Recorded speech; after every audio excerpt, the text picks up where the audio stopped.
So this evening, John Mark's going to join me. We're going to sit up here and I'm very uncomfortable with it, but they said that's the only way the camera can do its thing. So it's AJ's fault, Kelsey, it's Dana, Stu, and AJ's fault that we're sitting 8 inches above the ground. So would you forgive us?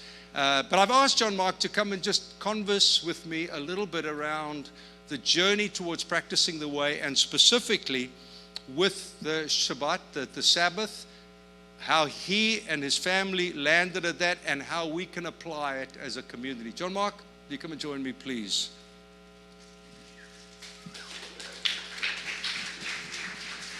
Now, come on, if we applaud properly. You know what I'm saying? All right.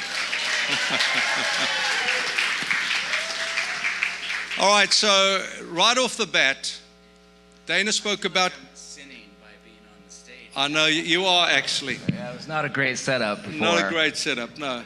But Dana spoke about confession, so I would like you to tell the community how your surf session went yesterday morning. Very badly. Yeah, that's a sin here. Is that correct? That's a sin, yeah. To if you have a bad worship set, it's public confession. Even if you're new to it? It's public confession. That's why the only time I go into the water is with a 9-foot log, because that way it's impossible to it may not be impossible. Stuart, would you keep quiet and praise the Lord, please? All I know is Stu and I were out there surfing, and you were sitting in your lawn chair. I was. So what's the confession here? To surf badly or to not surf at all? I don't know. John Mark, some of us are given to a life of prayer. So it is a great opportunity to just welcome John Mark, Tammy, Jude, Mo, and Sunday to our community.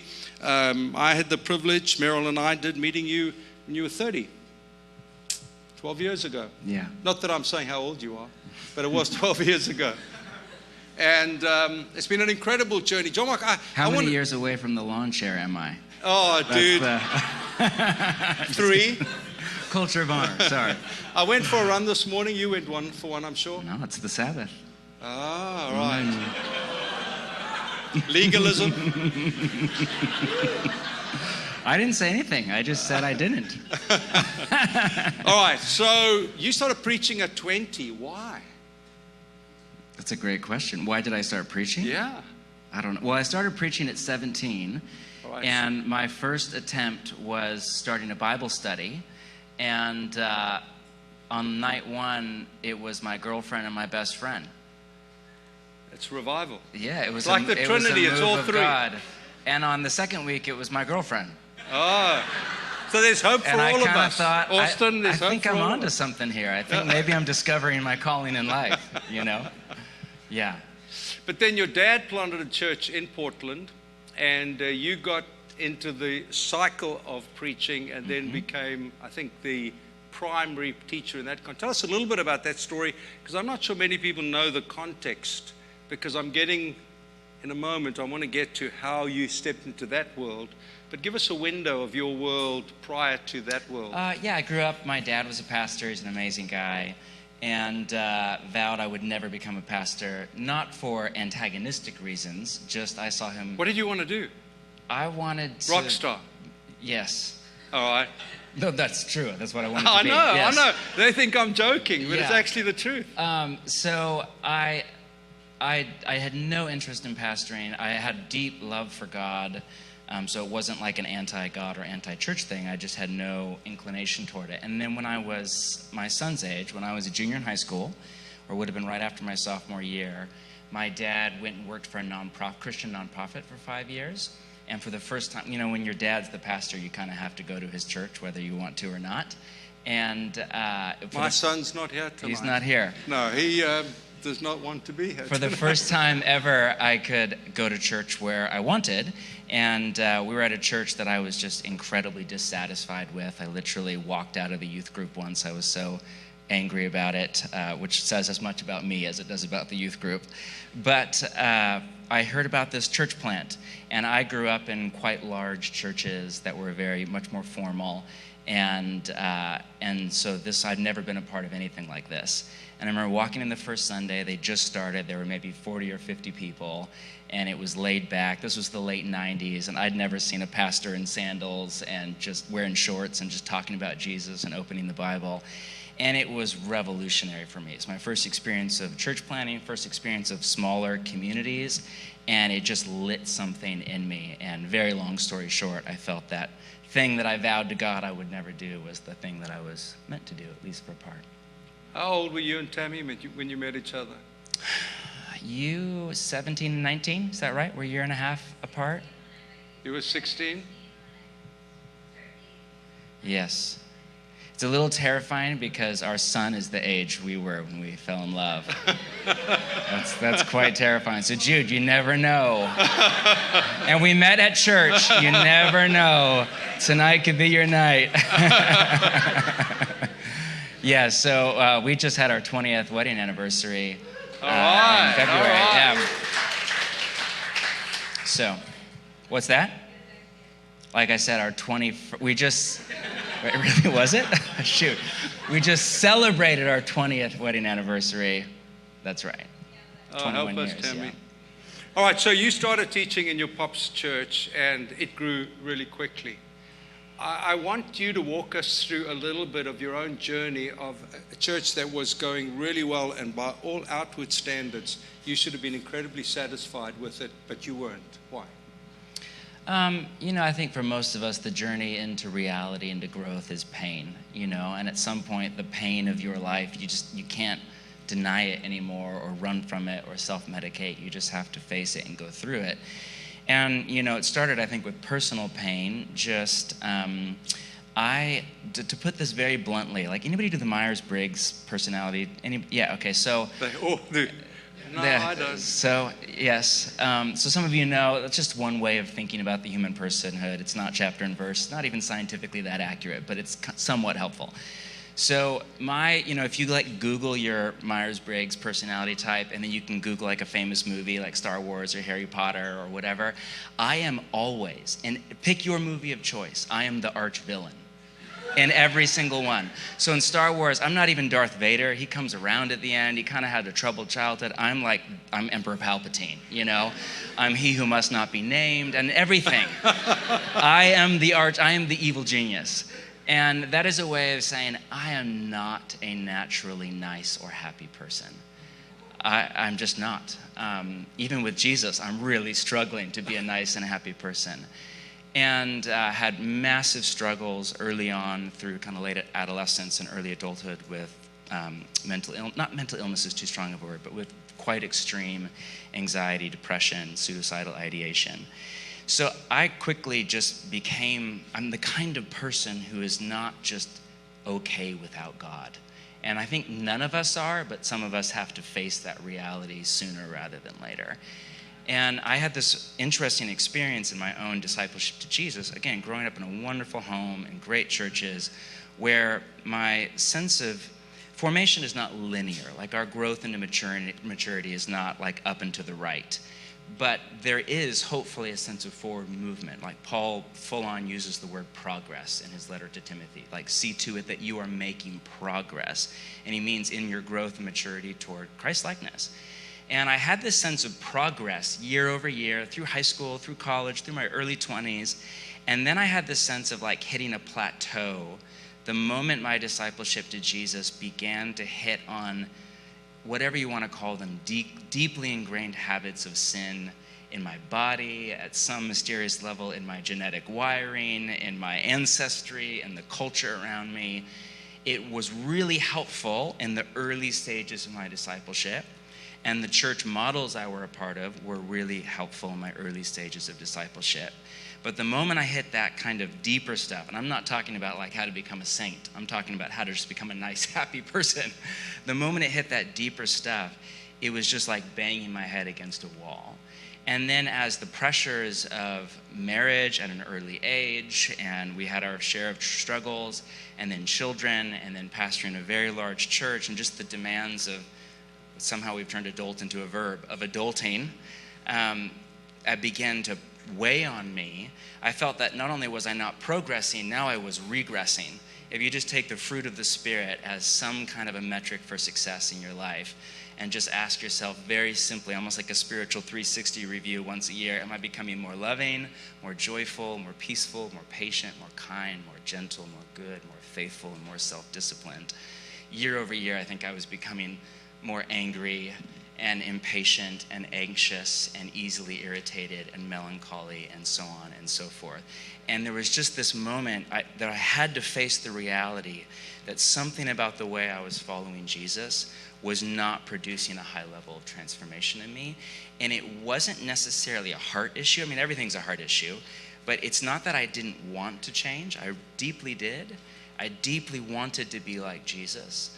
But Bible study, church, and willpower was no longer an effective formula for the kinds of things I was dealing with. And it wasn't that I wasn't trying to change. If anything, I was trying too hard. It's that I did not know how to change. And that's where I think Willard, about that point, came into my life and gave me a theology and a psychology of the growth and expansion of the human soul, of how we become the kinds of people for whom living the New Testament, for whom living Matthew 5, 6, and 7 is within the paradigm of possibility in our lifetimes, you know? That's outstanding. John Mark, a personal question, although I know the answer. Your first book, the title came from an encounter at a restaurant, if I have the story right, with Hope. Am I right? I think it was a church, actually, Okay. but yeah. Give us a little window into that soul, because it was soon after that you began to explore the possibility of the urban core of Portland and starting Bridgetown. So you're asking about that, or? Yes, I'm asking about Hope. About the actual woman named Hope? Yeah, and that encounter, and then why you left the east side and gone to Bridgetown. Let me see. That was many years ago. Yeah, I was in the thick of like a very dark season of depression, like really bad.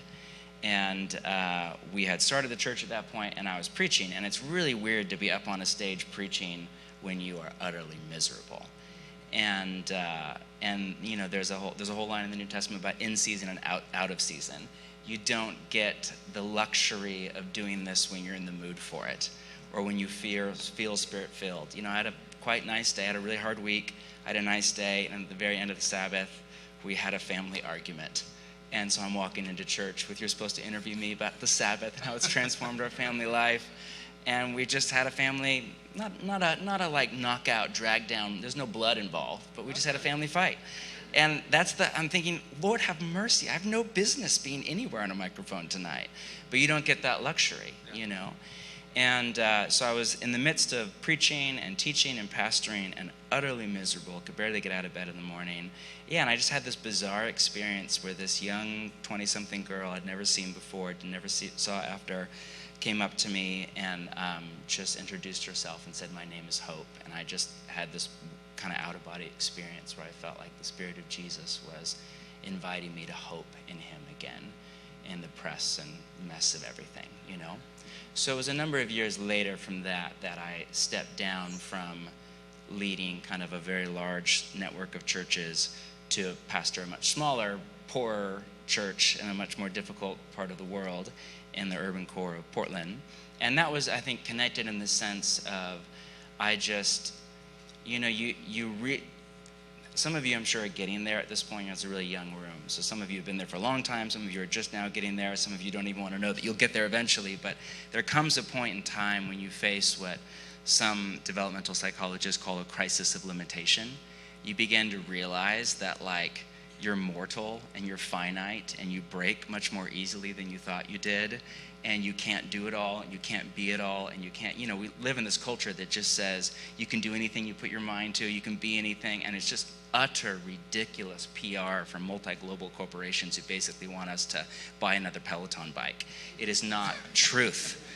But we're inundated. It is literally the cultural messaging that we swim in, and very powerful economic and spiritual forces that I think are empowered by dark spiritual energies have a vested interest in us believing that we can break our limitations. There's a whole reading of Adam and Eve in the garden that, and this may or may not be the right reading, but one whole reading of that story is that the temptation was a temptation to transgress their human limitations.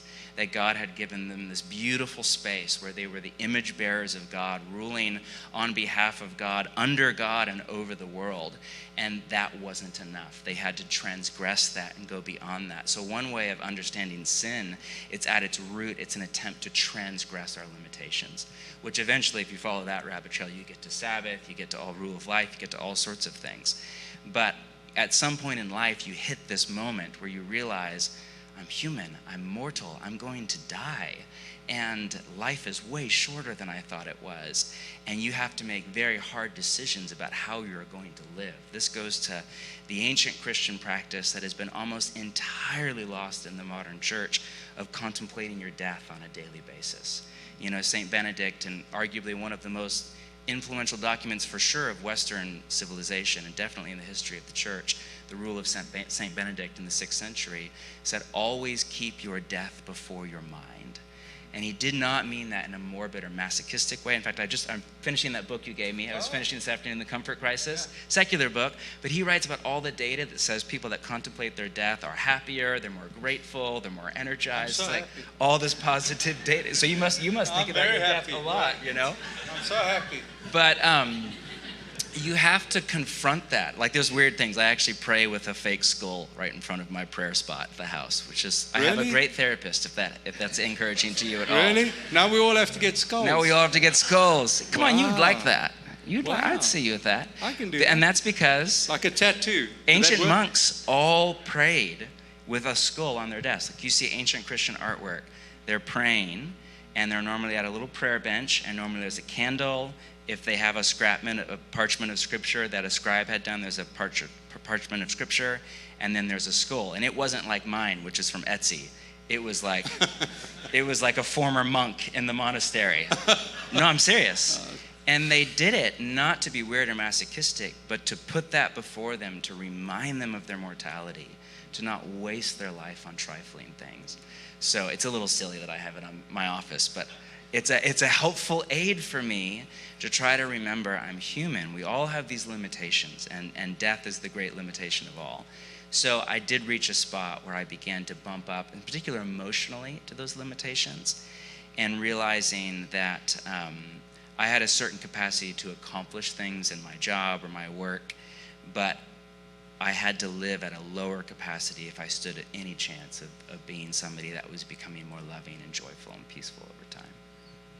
Wow, that's a lot to contemplate for sure. John Mark, I think I messed up by saying the skull thing. No, I love the skull thing. Who's the weird guy with the skull in his, yes. We're all going to walk around with skull tattoos, I think, right now. Wendy Pierce, what do you think? A skull tattoo? All right, come on, girl. So fast forward a little bit. So you've skull planted, tattoos after. Which arm am I having it on? So fast forward a little bit, because I want to get, thank you, that's sublime and incredibly helpful. And thanks for being honest about the family thingy that happened this evening. Yeah. It's very empowering, actually. Meryl and I didn't have one tonight.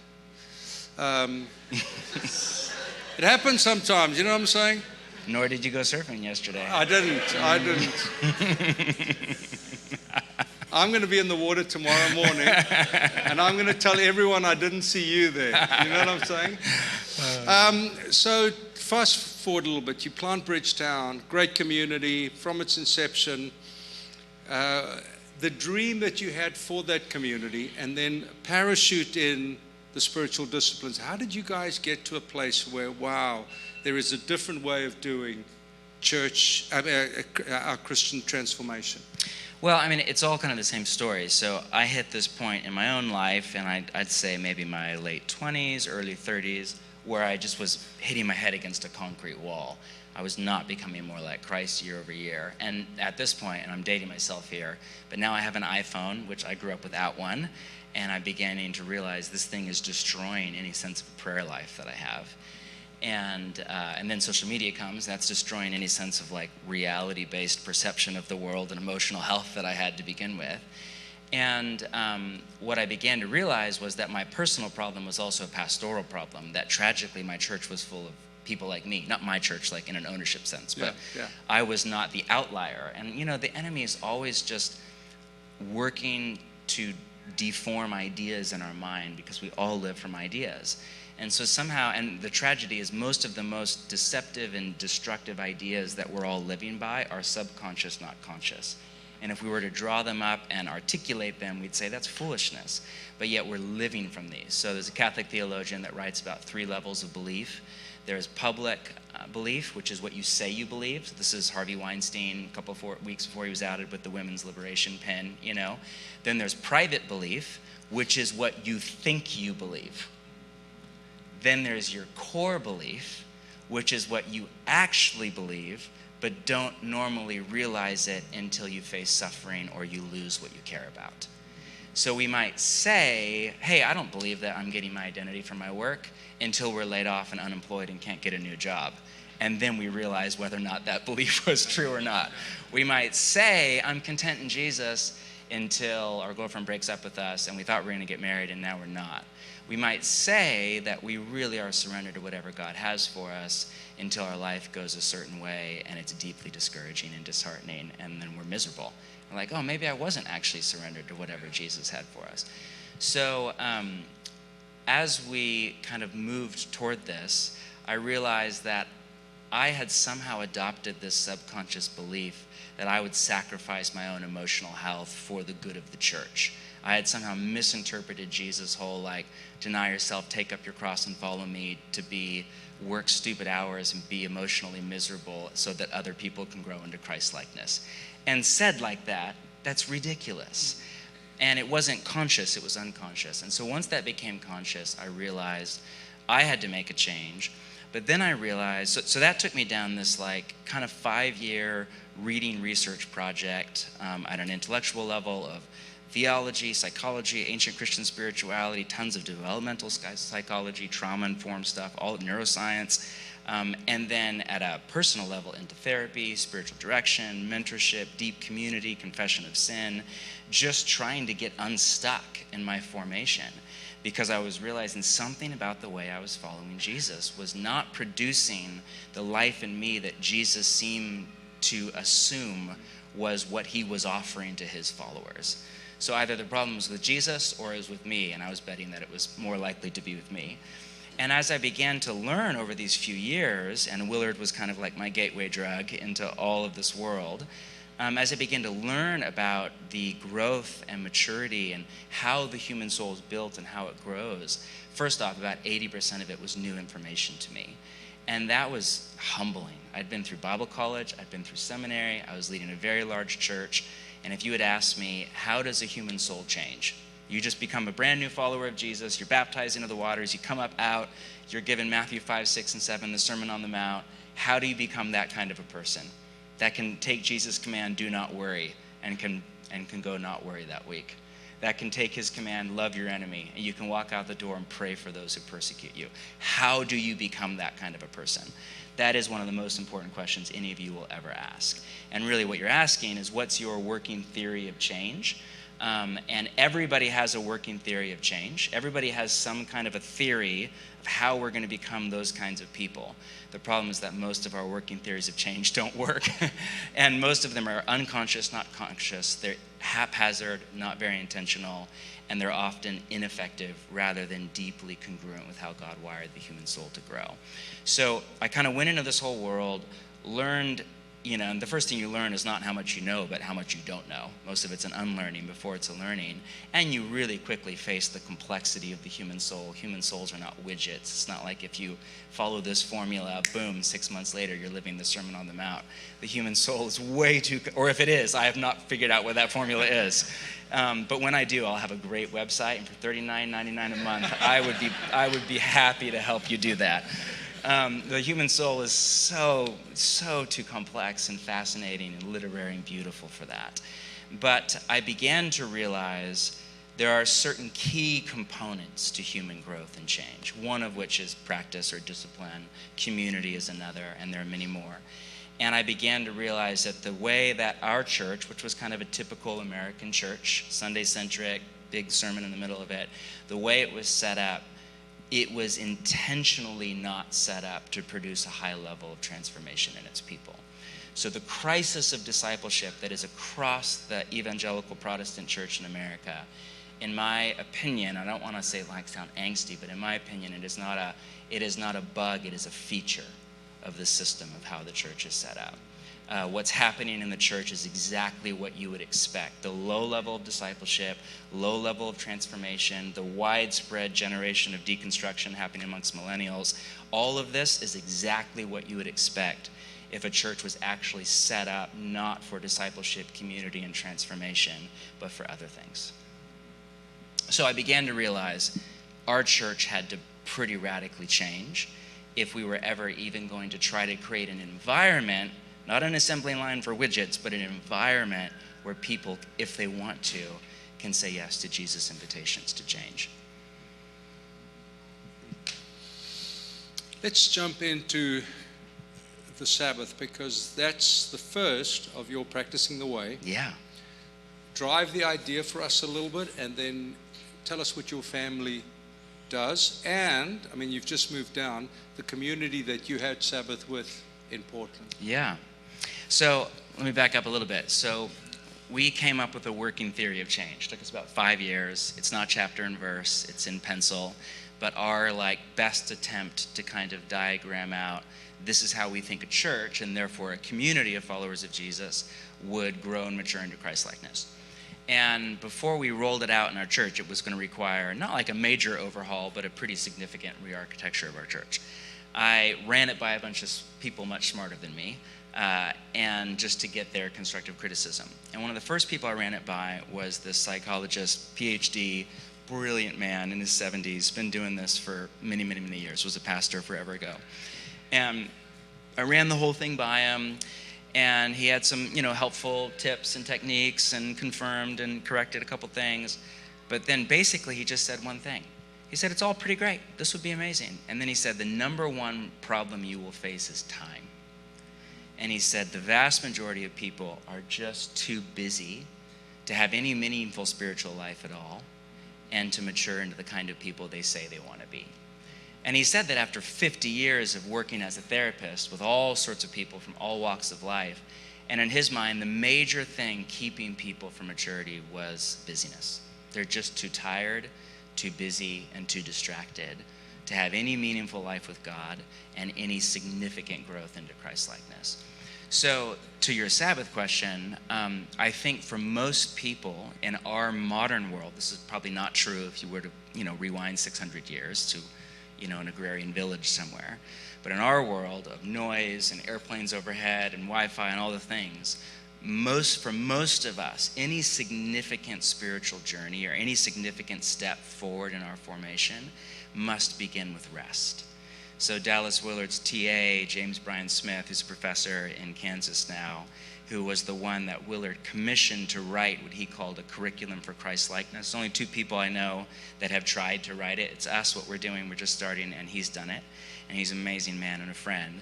And he has like a 32 kind of week curriculum. Week 1, your practice is just to sleep 8 hours a night. That's your spiritual practice. Just to sleep. You've got that practice. That's it. Number 2? And I was chatting to him about it, and he said all of these people find it to be like one of the most transformative spiritual experiences of their life. And you mentioned that story last week about Meryl and the girl that was living with you. That's true. Same goes to the same thing. And so I think the spiritual journey must begin with rest. And even, the language of spiritual disciplines, which obviously I'm a fan of, not a critic of, but we very intentionally don't call them spiritual disciplines when we talk about the exact same thing, not because that's bad language at all, but because there's ambiguity biblically. We were thinking of changing it. No, it's okay. Don't change it. No, we were trying to figure out how to that's say. Not the perfect I was trying to word. figure out how to say this without sounding like I'm criticizing the name of the beautiful series that we're doing. Because I'm not. I'm genuinely not. It's a great word, actually. It's a great. The problem with it is that most people in our world misunderstand what that word spiritual means. And so, for example, most of you I'm sure know this, but there is no word for spiritual in the Hebrew language. So 3/4 of your Bible doesn't talk about spirituality in the sense of that actual word. And in the New Testament, it's barely at all used by Jesus. It's mostly used by Paul. And Paul doesn't mean what most of us mean by it. What Paul means is animated or energized by the Spirit of God. So in Paul's mind, all people are not spiritual, or some people are spiritual but with dark, evil spirits. Paul writes about a spiritual body, and he doesn't mean like a non-material body. He means a body in Corinthians 15 that is animated by the Spirit of God, that is literally powered by the Spirit of Jesus. So, the downside, nothing wrong with the language of spiritual disciplines, but a lot of people's approach to discipleship to Jesus is so either hypercognitive or hyper-emotional. It's not embodied. It's not habituated. What is happening with the poor children? We only lose one a week. If we lose one, it's a great week. Don't worry. Wow. As long as it's not my grandkids. Lord have mercy. That's great. And so my point is, that child has a body. That child is it's either in great pain or reveling in the joy of its body. I'm not sure. But either way, it proves the point. That child theologically, you don't have a body, you are a body. Your body is a part of who you are. And there's this ancient kind of thread from Platonism to Gnosticism to evangelical Cartesian Enlightenment thinking that wants to divorce the mind or the heart from the body. And nothing could be less biblical, less Jesus-y. We live in an embodied faith, an embodied spirituality, a material spirituality. And so any serious discipleship to Jesus must take your body just as seriously as it does your mind. And often I think we approach formation just with the mind or just with the heart when we need to just start by taking a nap or sleeping in or, drinking more water or going for a nice walk and watching the sunset. Surfing? No. Or surfing or Sabbathing in a lawn chair. I bless that. I heard the Lord there, I bless actually. that. That wasn't judgment. That was self-defense. I just want to clarify.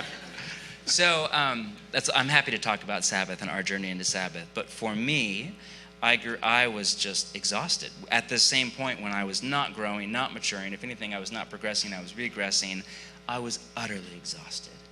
And running, and the time off from work I had was mostly spent shopping or doing stuff online or distracting myself. It was not spent Sabbathing.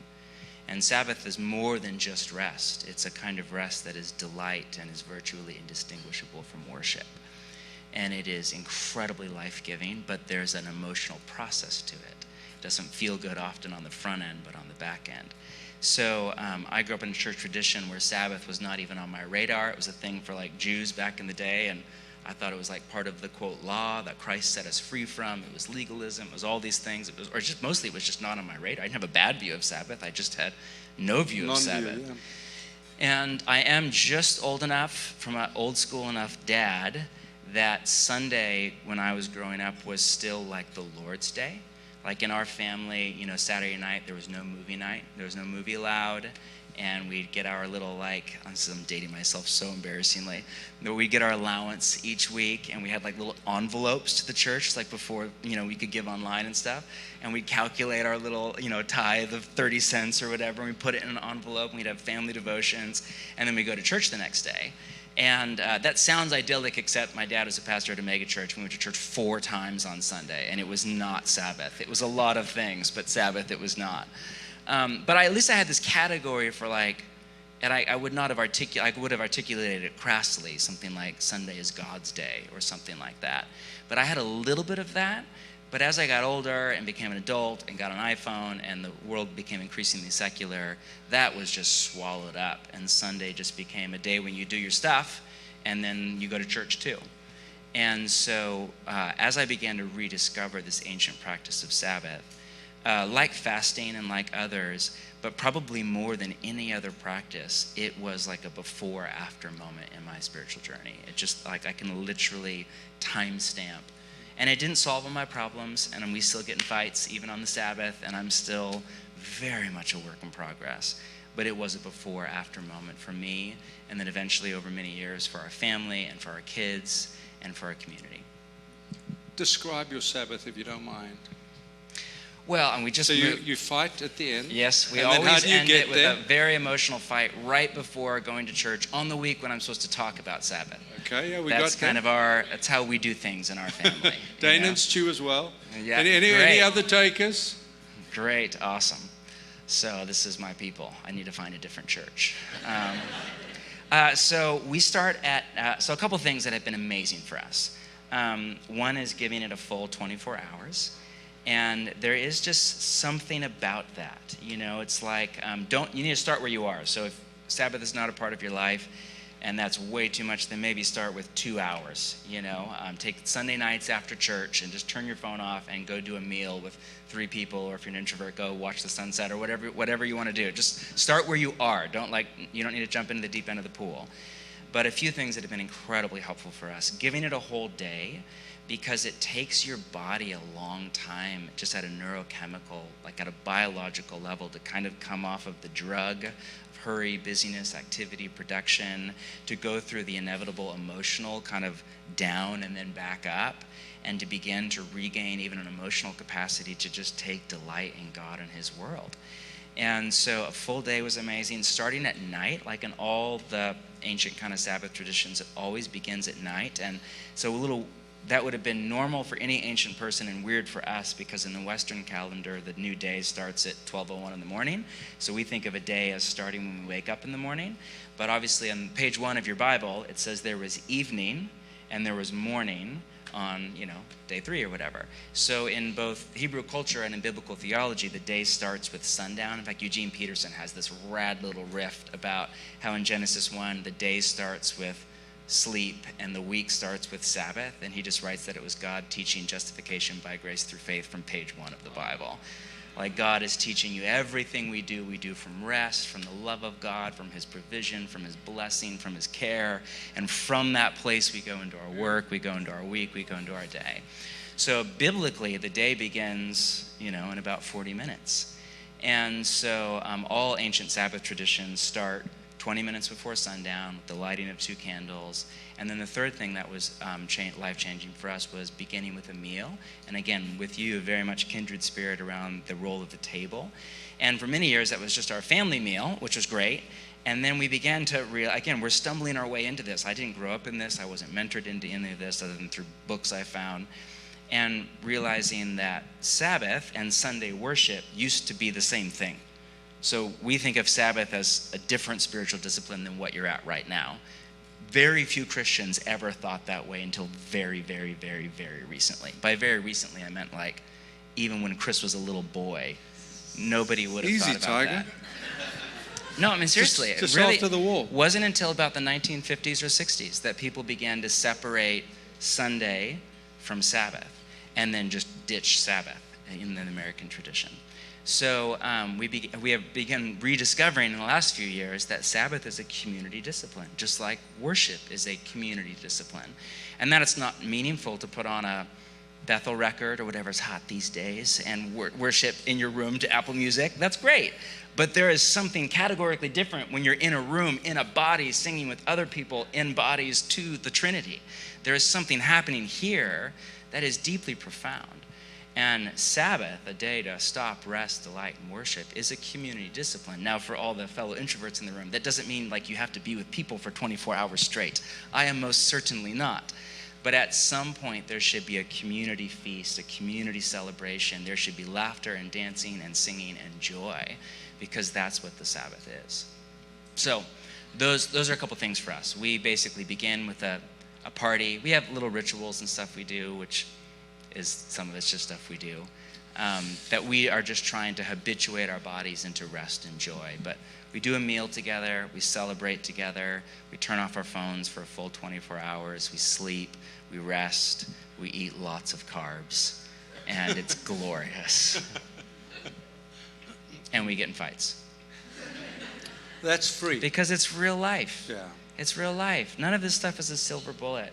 It's all powerful. Fasting's powerful. A table with doing life with 8 to 12 people. Isn't that like the best thing and the worst thing you've ever done in your life? I mean, it is. And it's deep. If you are not doing life around a table with a small group of people where you know and are known, you are both missing out on so much that God has for you. You're also missing out on a lot of drama and pain and frustration, but that's actually essential to you growing into a person of love. So all of this stuff is beautiful. None of it is utopian. Sabbath is wonderful, but it's not a silver bullet, you know, and I'm living proof. I Sabbath quite well, and I'm still struggling to live as well as I Sabbath. So John Mark, land us. Generally people don't come from a Sabbath culture. Yeah. So we're going to be learning. It's going to be a journey together. Two, the understanding the power, and obviously a lot of single people in the room, so they don't have the family Sabbath. Land us exhortationally, if you don't mind, the call to the Sabbath and what you think your 4 videos will do to help us create cultures around the Sabbath feast. Well, I mean, yeah, those short films or whatever are an attempt to give people what I wish I had 15 years ago when we started, which is just theology, practice, and working models of what this could look like, whether you're single or have little kids or teenagers or a family or no family or whatever.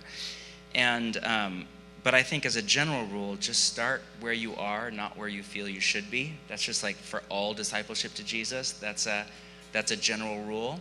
And there's a wide spectrum of personalities. So some of you are like spiritual overachievers. So you're going to go like just try to live like a first century Jewish person, like on your first Sabbath. And you just need to dial it way, way, way, way, way, way, way back. Start with maybe watching the sunset with no phone. Maybe start there, all right?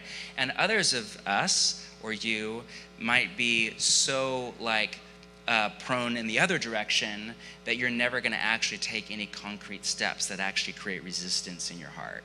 And you know, again, it's an embodied faith. So similar, I'm the last person that should give you a model of how to work out. But it's a basic principle of the human body that growth and health only come from resistance. Without resistance, you will never have any strength at all.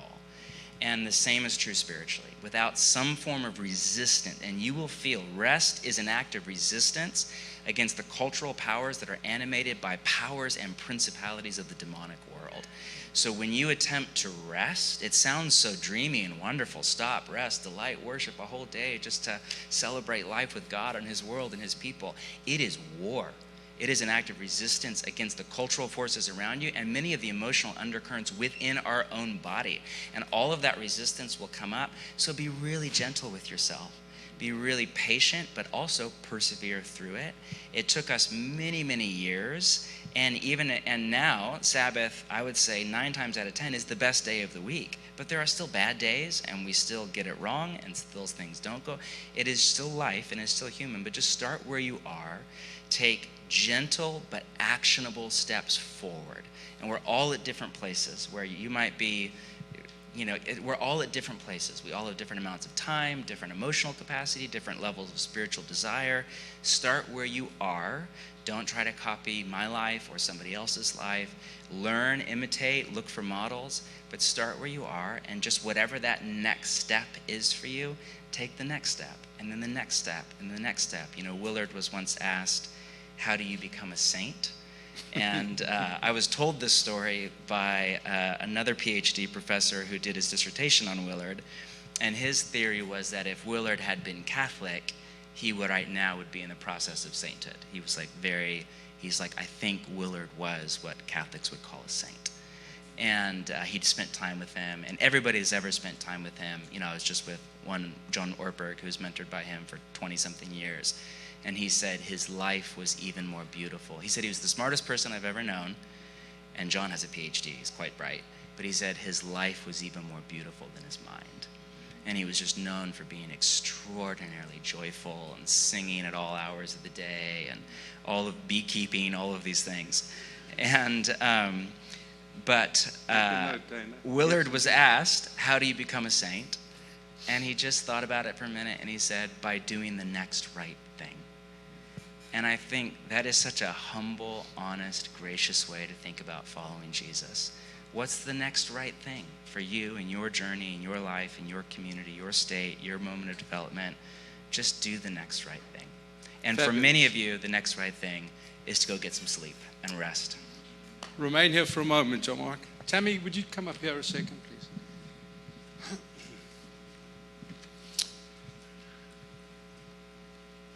Come stand close. So, the Sabbath for you. What did it do for you? How have you discovered some of the appeal and the wonder that's written in the text and practiced in your life?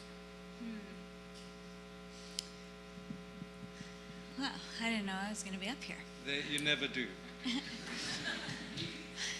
I would say John Mark and I are opposites, so that was always like a tension in our home. He's very, rules, and he likes order, and he likes the disciplines. He lives a very disciplined life. And I think because we got married young, and because I'm his opposite, I am like a high P on the Myers-Briggs. I'm like super laid back and flexible, and think of, rules more like suggestions. And so for many years, it was a real source of like contention in our home. So he would be like, put your phone away. And I'd be like, don't tell me what to do. Don't tell me what to do. And so I would just be like, okay, well, I'll probably do it for a little bit, and then I might like check it a little bit later, and then I might, it was just like I was always kind of like pushing I don't know. I never wanted to follow the rules because they were rules. And I felt like there were so many rules, I just didn't want to be constricted by legalism or by, whatever. And it was actually, this is funny to admit, but I was reading one of his books where he explained the theology behind it, and he wasn't actually telling me in like, it wasn't I'm a better writer than husband. No, but it didn't have the same tone. I'm not that great of a writer. I could tell that he was just, he was explaining, and I realized I should try this. I had seen honestly how it had really the disciplines transformed John Mark. He went from being very, it was like I saw how it softened him. I saw how he was becoming more like Jesus, and not overnight and not perfectly, but it was compelling. I mean, it was compelling enough for me to say, well, maybe I should try. Let me just try it. But I'm going to try it without, committing to him a ton. I'm going to commit to Jesus. I'm going to try it. So it wasn't like I was following his rules. I was like trying it based on what I thought, and then eventually it actually became very. It's getting a little too real tonight. Yeah. I think. We're going to be teaching on marriage next Sunday. I'm loving it. Real free But I think the reason I say that is to say that, if you are more laid back, flexible, adaptable, good-natured, just high value kind, for good-looking, fun, witty. And it doesn't, and you think, the discipline of Sabbath, like all these rules or something, that's not what it's for. Like, I think we always ask ourselves the question, is it rest and is it worship? Is it life-giving? So what's life-giving for him may be different, like for me, but there are moments of like deep union, like with him and I, and with our kids, and with our people, and with Jesus. And then there are deep moments of like life-giving space for me to do what is life-giving for me with Jesus. So like I love to like sit outside, and I'm like totally like an old lady like this, but I like love birds and nature and bugs and lizards, and I like will watch them, and just like flowers, and like just want to discover, like I'm curious about them. And normally I'm too busy to sit and watch them, but I like sat and watched like this little lizard like eat stuff today. He was like hunting. And then it was cool, and I just thought that was cool. And I saw a hummingbird land, and like normally you're too busy for that, and I just was like, man, Lord, like what is it you want to teach me through just like the nature that I see today? Like what are you up to, like around here, like around my chair? And I would have missed it if I had my phone on. I just would have. I would have been texting or whatever. And I think that Sabbath recalibrates you That's like what I would say is it's a day for me. I look forward to Sabbath because honestly, the discipline of Sabbath is good for my personality. I don't like the disciplines in the sense of I don't like rules, but they're good for me. And every time I'm actually do disciplines, I'm grateful because I'm healthier. Like if I wasn't disciplined, I would be sicker, not as sharp, all the things, it's like disciplines are healthy. So I guess I would just say it recalibrates you. There's a lot of work that you do to prepare for Sabbath so that you can rest. And that's like the day before, our evening where we start Sabbath is crazy. It's like, cleaning the house, doing all your texts, doing all the work so that you can turn your phone off and just be. And I think sometimes in that, like if you're an artist or something, people say boredom is one of the greatest creative catalysts. Like, you've got to be bored before you can be creative a little bit sometimes. Sometimes before you can be filled with the emotional feeling of meeting with Jesus, of being filled with his kindness, recognizing his presence, you almost have to detox and just be bored for a little bit, almost just rest or crash or whatever. And so I feel like Sabbath recalibrates. It recalibrates me. I take a nap. I have hours in the day to sit, go on a walk if I want to, have a cup of coffee or boba tea with a girlfriend, connect with John Mark, maybe have a good, I buy dessert. I have dessert all day long with my kids, and we're eating, and there's no shame. It's it's just how we roll. But so I feel like there are these things. It's like pleasure stacking. You figure out the things that are life-giving. You make preparation for those things. Snacks, rest, whatever, art, and time with Jesus, to be with him. And I always feel like, oh, there you are. And then it's kind of like, oh, there I am. When you meet Jesus and he meets, I literally had this moment this morning, and it was I had the sweetest morning with Jesus. And it was had a hard week, and it was just emotional, and it was just off. And it was I was looking at this, I was watching the lizard hunt, and then I was reading my Bible, and I thought, oh, I feel my soul coming back. There I am. I'm happier than I've been. Oh, this feels more like how I normally am. And then I kind of wanted to sing, and then I was kind of singing, and then I was getting ready, and my whole, I'm not actually exaggerating, my sink nozzle came completely off of the sink, and it was a geyser in my whole bathroom. The whole bathroom was filled with water, and my whole outfit and hair got completely drenched, and I looked it was from a movie. And it was exactly what John Mark just said, though, about how